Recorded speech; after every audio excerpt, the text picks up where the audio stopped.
All right, Shalom.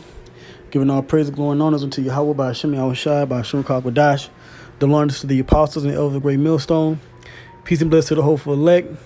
This is another edition of GMS News and Prophecy. What I have here is an article from USA Today. And the headline is Friday's full buck moon may look red or orange due to wildfire smoke. Brothers was just speaking in the camp about the moon, and then I noticed the moon last night. It was a little bit bigger than usual. Not sure if it was a super moon but brothers pretty much said look at the moon, and then I looked at the moon again tonight, and brothers were speaking about it. So I said let me check the news and see if there was anything mentioned about how different the moon looks.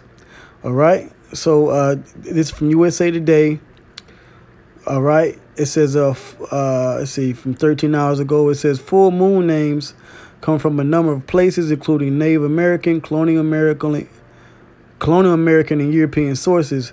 July's full moon is also called the thunder moon because of early summer's frequent thunderstorms.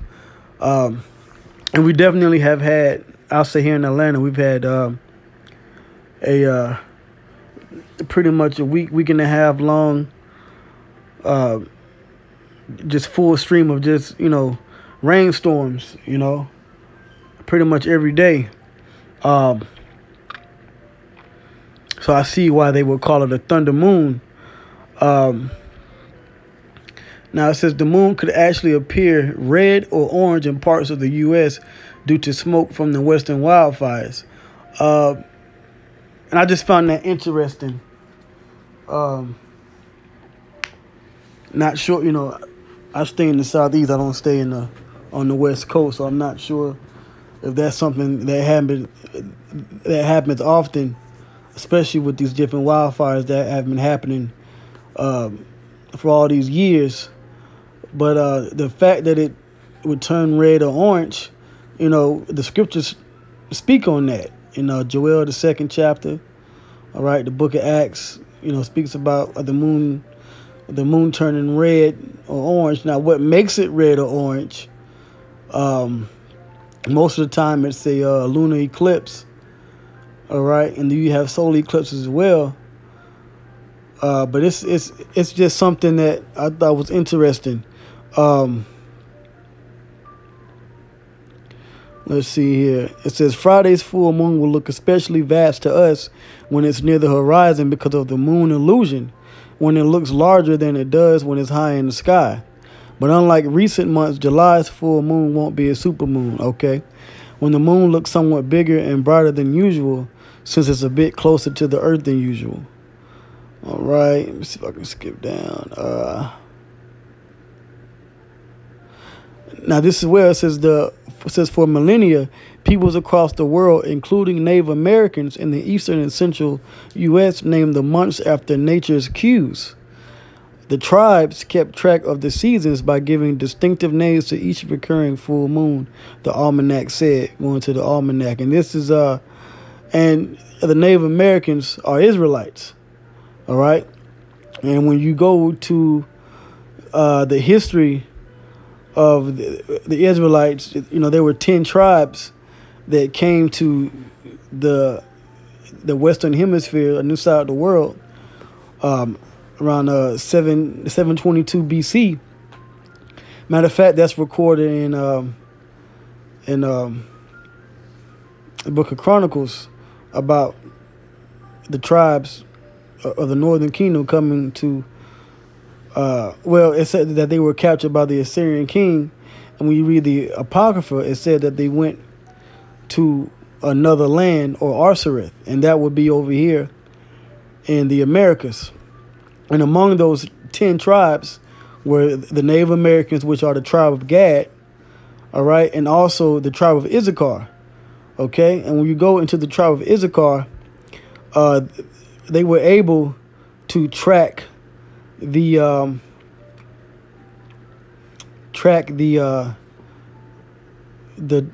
the heavens, all right, track the stars, all right, and that's also in the Book of Chronicles, okay.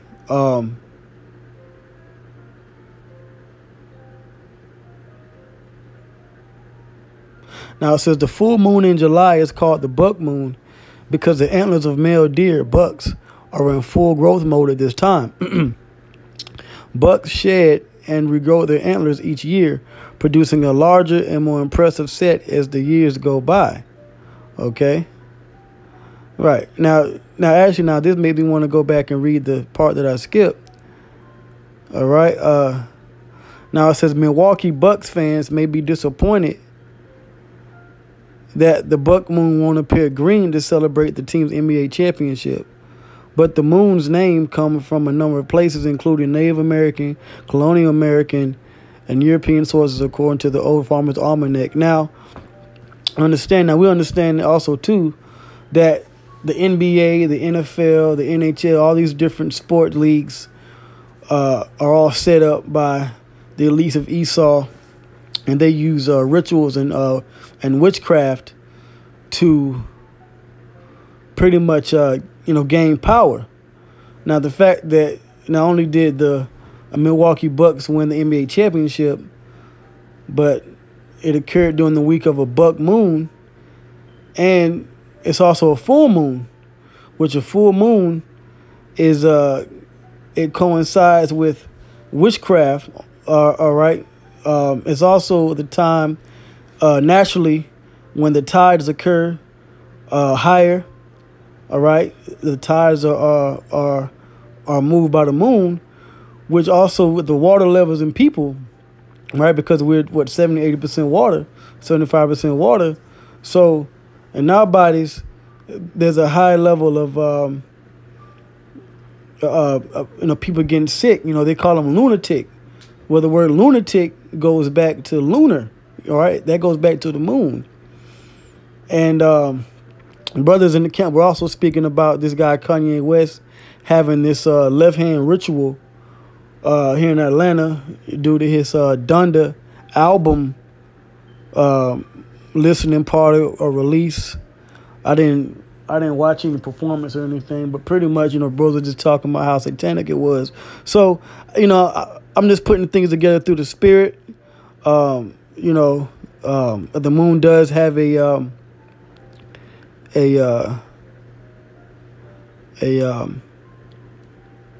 ominous look to it.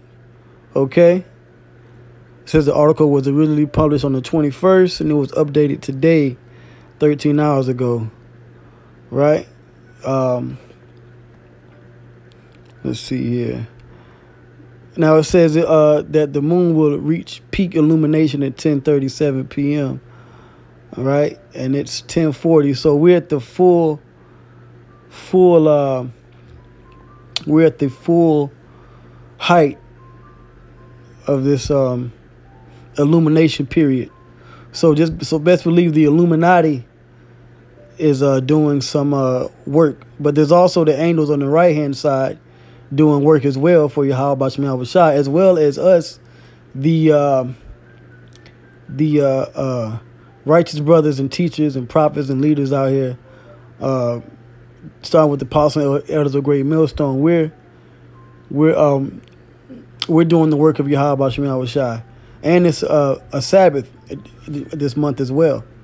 Okay, because 2 weeks ago the new moon fell on a Friday evening. So now we're going from Friday evening to Saturday evening. So, I hope this was edifying. I'll end it here. Like I said, this was a interesting article on the moon.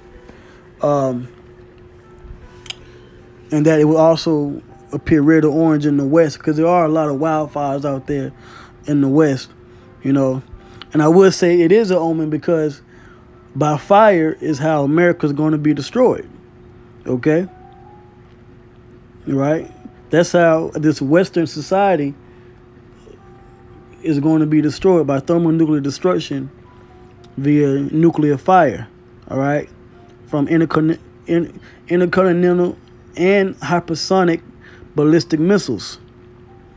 All right? Pursuant to Jeremiah the 50th chapter and the 51st chapter, and Revelation the 17th chapter and Revelation the 18th chapter. All right. So yeah, I'll end it here. I wasn't able to point in the scriptures at the moment, but I referenced a few of them. Jeremiah 50, Jeremiah 51, Revelation 17 and 18. Genesis, the first chapter, goes into the sun and the moon and the stars being signs in the heavens, declaring times. You also have in the Apocrypha, you have Sirach or Ecclesiastes, the 43rd chapter, starting at the 6th verse. And we're just living in very heavy times, So with that, all praises, all glory, all honors going to Yahweh by Shemi Awashai, by Hashem Rakakwadash. Double honors to the apostles and elders of Great Millstone. Shalom.